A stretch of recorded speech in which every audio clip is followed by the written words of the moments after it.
Bienvenidos hermanos a nuestro estudio de la palabra del Señor con el tema que nos convoca hoy, que es el cuarto estudio de demonología.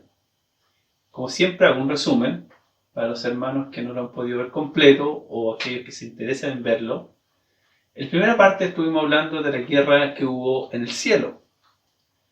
Segundo, estuvimos después viendo cómo Dios castigó a Satanás y le quitó su lugar de privilegio y lo lanzó a la tierra. Vimos la categoría angelicales que había en el cielo.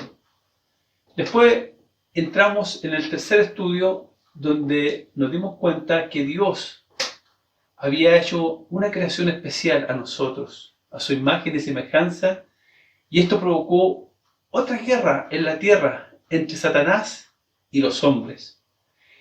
Dios nos mandó en el estudio anterior, primero, ¿no es cierto?, a que entendiéramos que estábamos en una guerra espiritual, no en una guerra física, porque nuestro enemigo no es físico para poder atacarlo, y nuestras armas tampoco son armas carnales, sino espirituales.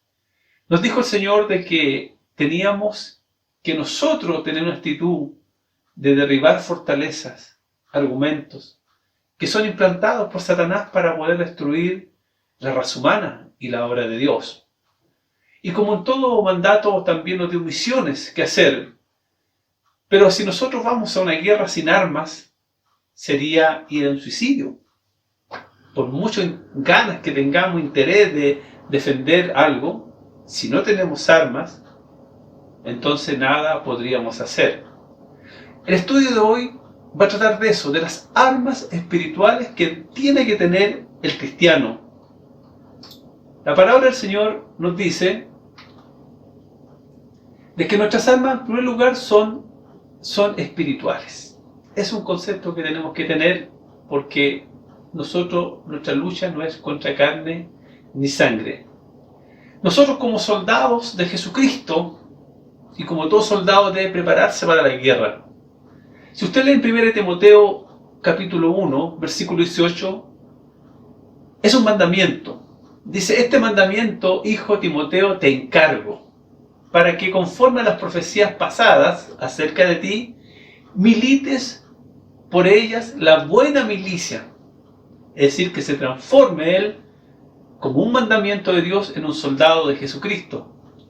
Y después le vuelve a decir en 2 de Timoteo 2, versículo 3 al 4, y tú pues trabaja como fiel soldado de Jesús, el Cristo.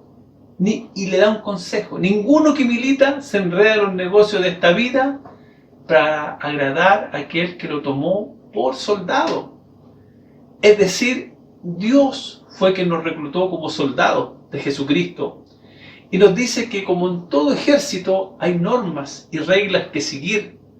Yo no me puedo ir a enrolar a un ejército imponiendo mis normas, imponiendo mi forma de vestir, imponiendo mi forma de actuar, de pensar. Muchos de ustedes hicieron el servicio militar y lo primero que le ordenan, ¿no es cierto?, es cortarse el pelo. Después lo hacen levantarse muy temprano de madrugada a hacer ejercicios. Le dan entrenamiento militar y físico y psicológico. Le dan órdenes, le piden formarse, le piden saludar a sus jerarcas de una forma diferente. Le dan horario, usted no puede llegar y salir del regimiento. Le dan días en que tiene que salir y días en que tiene que entrar. Y de eso le está hablando el Señor a Timoteo, que el que se enrola en el ejército de Jesucristo viene a aceptar las ordenanzas de su general, que es el Señor. Gloria al nombre del Señor para siempre. Como dije, esta es una lucha espiritual y tenemos que vestirnos con toda la armadura de Dios. El Señor, para que la gente entienda, va a poner como ejemplo a un soldado romano. Por eso le va a hablar de la armadura, para que podáis estar firmes contra las acechanzas del diablo. Porque no tenemos lucha contra sangre y carne, dice la palabra de Dios, sino contra principados, contra potestades, contra señores del siglo, gobernadores de estas tinieblas, contra malicias de espirituales en los cielos. Imagínense, hermanos, los enemigos que enfrentamos no son pocos y tampoco son muy debiluchos, que digamos.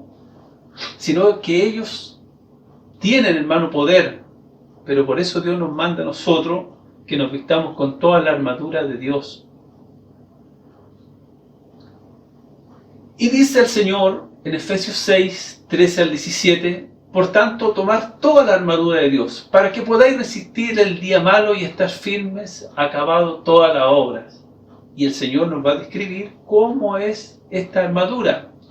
Dice que debemos estar ceñidos vuestros lomos de la verdad, y vestidos de toda coraza de justicia, y calzados los pies con la preparación del Evangelio de la paz.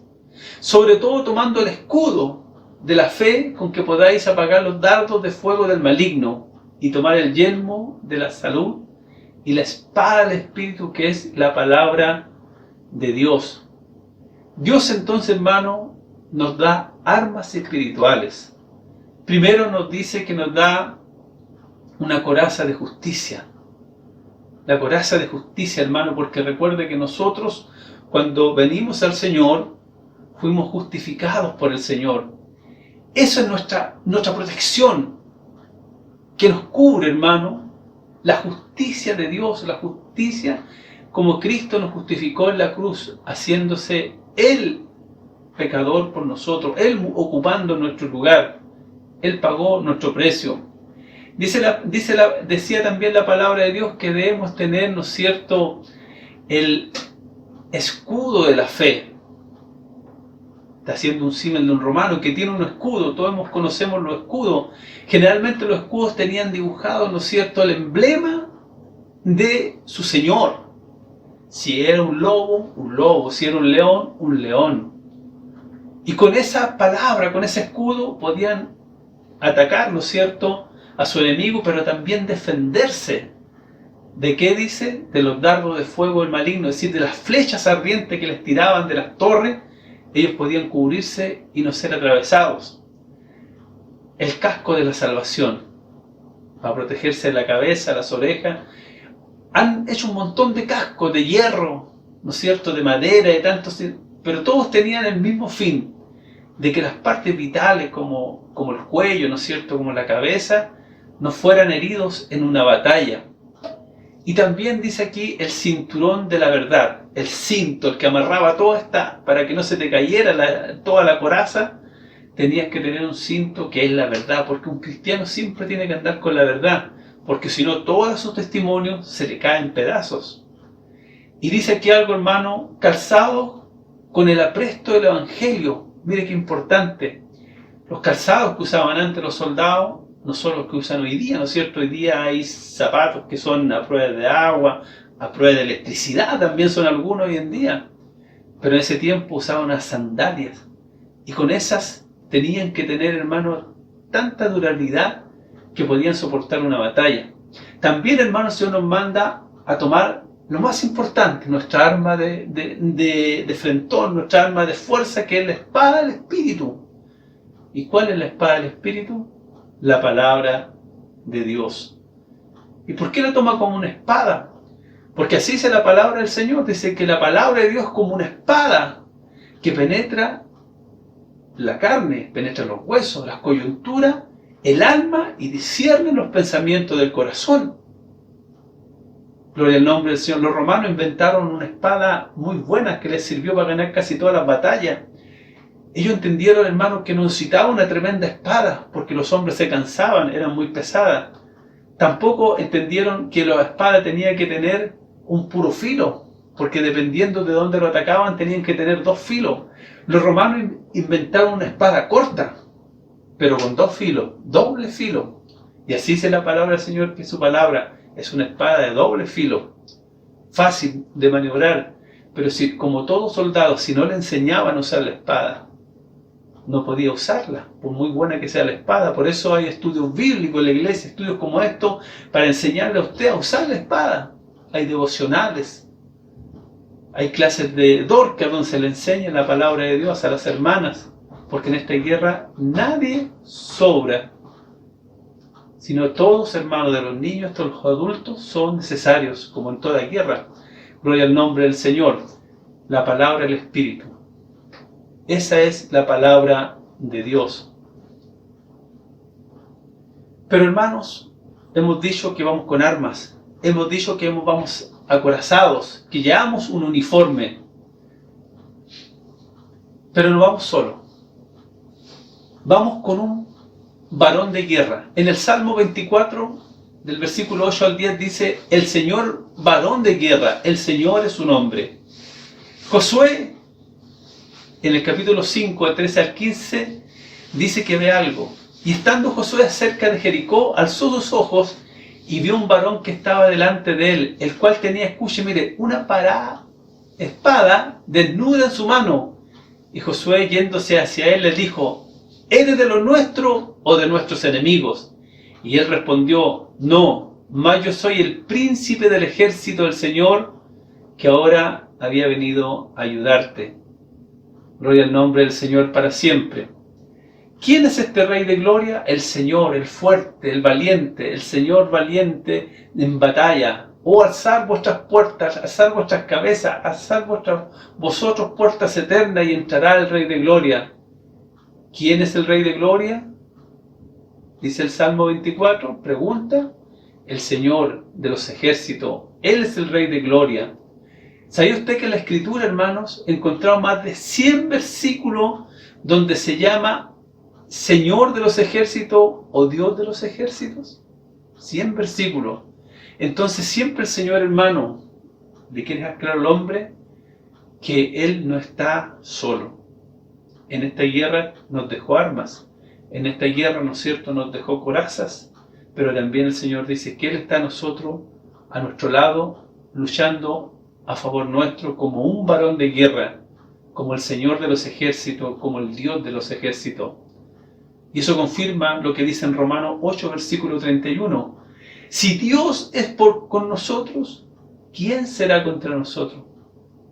Si Dios está contigo, hermano, está conmigo, no tenemos que temer, porque nosotros vamos a destruir un enemigo que ya fue vencido en la cruz. Cristo lo venció. Nosotros, como decimos, vamos a darle el golpe de gracia, porque el Señor lo venció en la cruz y el Señor nos dará la victoria en todas nuestras batallas, sean chicas, sean grandes, pero siempre el Señor estará a nuestro lado. Dios le bendiga.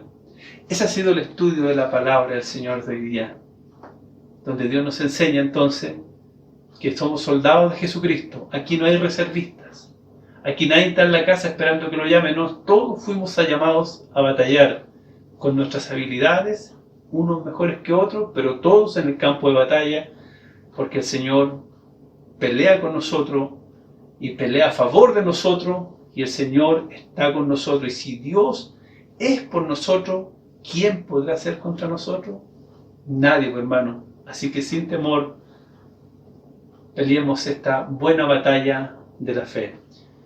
Bien, espero que le haya gustado el estudio de hoy sobre etimología, pero si usted se interesa en buscar o aprender más de la palabra del Señor, le invito a visitar el canal de YouTube, donde podrá encontrar los 3 estudios anteriores con respecto a este tema. Muchas gracias, bendiciones.